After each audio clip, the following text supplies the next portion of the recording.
She found the note on her desk at 6:47 a.m., before anyone else arrived, before the lights came on, before the building was supposed to be unlocked. "You were so close to getting out." That's all it said.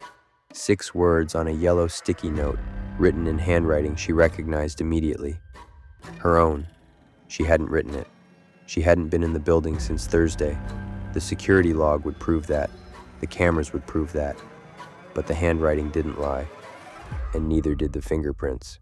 Hers, pressed into the corner of the note while the ink was still wet. Mara had worked at Callaway and Bryce for 11 years. It was the kind of office that smelled like burnt coffee and broken ambitions. A mid-level insurance firm where the carpets hadn't changed since 1994, and neither had most of the staff. She knew every creak in the floorboards. She knew which fluorescent tube in the break room buzzed on Tuesdays. She knew all of her coworkers. Or she thought she did. But 3 months ago, something shifted. Small things at first. Her stapler moved an inch to the left. A file she closed, open again on her screen. Her chair adjusted to the wrong height every single morning. Someone was in her space. Someone was watching. It started making sense when she found the photograph. Mara had stayed late on a Wednesday. Just her, the cleaning crew, and the hum of the servers. She was printing a report when the printer spat out something extra. A photograph, black and white, slightly grainy. Her, at her desk, viewed from above, from the angle of the smoke detector in the corner. She had looked up at that smoke detector for 11 years and never once thought about it. She pressed her palm to the wall beside it now and felt something she would never be able to unfeel. A USB cable, taped flat, running up behind the drywall, thin as a wire, old as her tenure. Greg from accounts had sat 3 desks away from Mara for 9 years. He brought donuts on Fridays. He laughed too loud. He had a daughter in the 3rd grade. He was the one who had recommended the smoke detector brand. She remembered it now, the office renovation 4 years ago. She'd mentioned wanting a CO2 detector for the break room, and Greg had handed her a catalog already bookmarked on the exact model now mounted above her chair. He'd smiled and said, "That one's the best." She went to HR. HR told her Greg had been on medical leave for 6 weeks, since the same morning she'd found the first note on her desk. He hadn't been in the building. Not officially. The security manager pulled up the log without hesitation. Mara expected confirmation. Greg's badge, swiped in at odd hours. What she got was worse. His badge hadn't scanned, but her badge had. Every Tuesday and Thursday for 8 weeks. 11:14 p.m., in. 1:32 a.m., out. She had never been there. Her husband could confirm she was home. Her phone's location data would confirm she was home, but her badge said otherwise. The security manager printed the log without making eye contact, slid it across the desk. On the bottom of the printout, in the notes field that employees never see, someone had typed a single line. "She's starting to look." Mara went back to the office that night, alone. She told no one. The building was dark except for the glow of the server room at the end of the hall. She walked past her cubicle, past Greg's empty desk, toward the break room where the fluorescent tube buzzed its eternal Tuesday buzz, even though it was Thursday. The fridge was open. Inside, on the middle shelf, next to someone's forgotten yogurt, was a folder, thick, labeled with her name in typed block letters.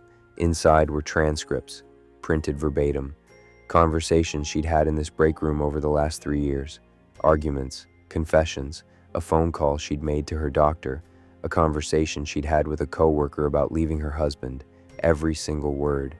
Accurate. She should have run. Instead, she read. The last page of the folder wasn't a transcript, it was an org chart, but not the official one.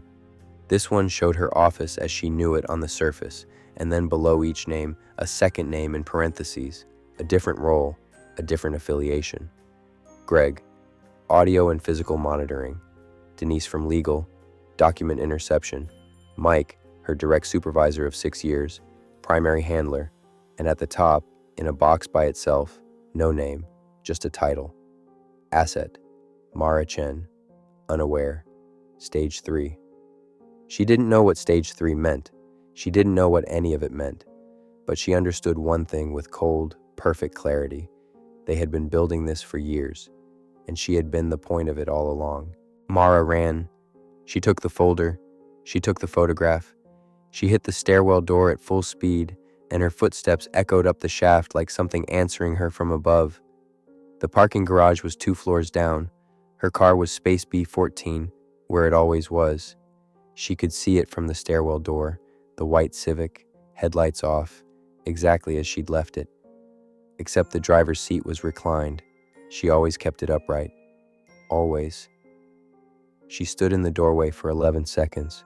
She counted, watching. The window was fogged from the inside. Someone was breathing in her car. Someone was waiting. Her phone buzzed. A text from Mike, her supervisor.